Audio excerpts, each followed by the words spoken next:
maybe a couple hours ago. Turned out to be pretty easy and effortless. The only problem is supposedly I can stream in landscape mode, but it isn't allowing me to do that, so I'll have to figure it out later. So I'm back in portrait mode, which I don't like so much. Of course, if you're holding the phone, that's what you need to do. These are my readers, computer glasses. If it's 3 feet away or more, I have 20/20 vision. Go figure. I have my mom's eyes for that. So I'm going to do a part 2 of this internet thing, and this is, the last one is, are you worse off with the internet? And of course, the answer is no, we're better off. But there are some things that are just crazy, worse and bad. And one of them is customer service. Nobody on earth has not found it hugely frustrating dealing with many internet companies. Many of them you cannot actually get any customer service, right? Banking sites are great because it allows you the convenience of doing the online banking, transferring funds, all of that. And if you do have a problem, pretty easy to get them on the phone. Get somebody on the phone, and they're not morons, and they're not bots, right? But other companies, like say you have a Facebook account or a Twitter account or something like that, have an issue. There's no fucking way. You can't even get somebody on email. Everything's automated, everything's bot based, and so on. So that's huge. The other issue is that even for a company that you pay, services to, trying to find a contact link, right? They bury them, they hide them, they make them fucking hard to find. And they always want you to go read the documentation, right? Search for trouble, right? Help center, search for trouble. Here's some articles. Most of them, 99% are fucking crap. Do not address your issue, right? Then there are the bots, right?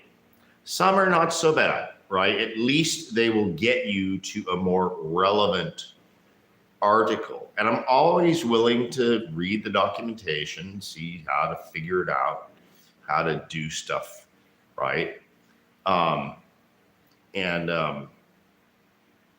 So I have 2 instances, just ridiculous, right? I'll get to them in a second. So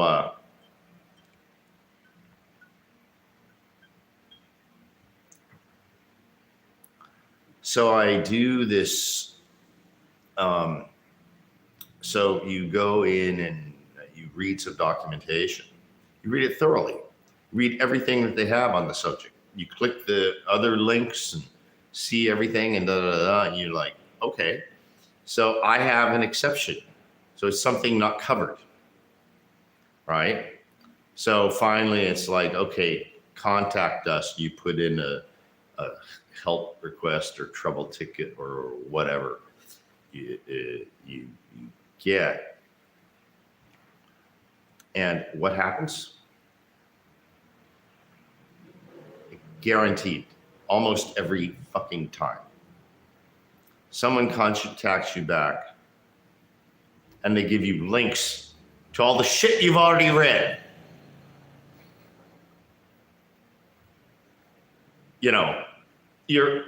They assume that you're just using, you don't want to look or try to understand or try to figure it out yourself, that you're asking them where to go. So they don't even read your shit.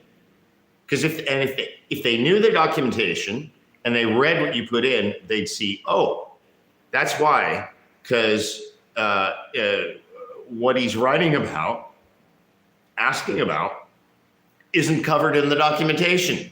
That's why I'm fucking asking.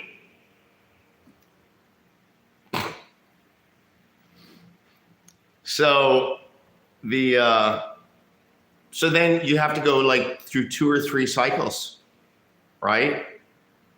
If you can, to say, no, you don't understand. I know your document. I read it before I put in a ticket.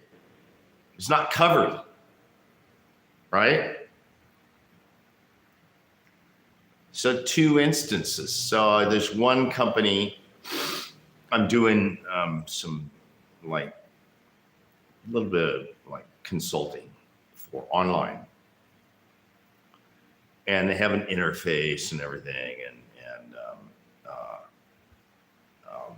so I go in there to answer calls the other day, trying it out, right? And so I have it in an open window, everything. So call comes in. I click to answer.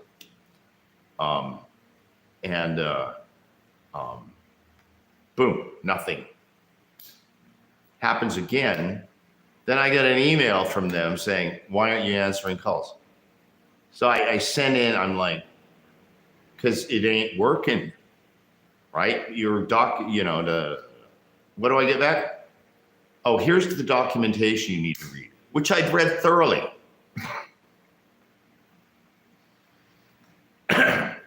And it wasn't a technical issue. It was something else, but that's just an example. The other example is Amazon AWS. So AWS is Amazon's big platform where they have like all kinds of server capacity, and they have different services. I use several of them, but the one I use for all my emails is called Amazon SES, Simple Email Service. So so many people use MailChimp and stuff like that, which is hugely expensive. I use Amazon SES, and so a bill from MailChimp to send out what I do on my email list for a month might be $200. You know what Amazon charges me?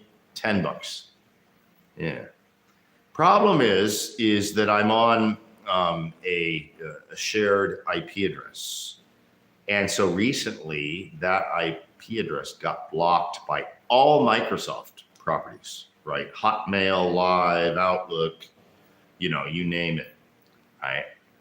And so they block them and then bounce. And that's how I found out about it. And I send the message, contact your service provider. So I contact the service provider, and through their, help portal, at least it wasn't hard to find. But then I get back, oh, well, that's a technical issue.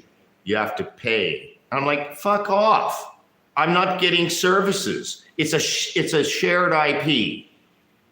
So who knows what's causing the block issue?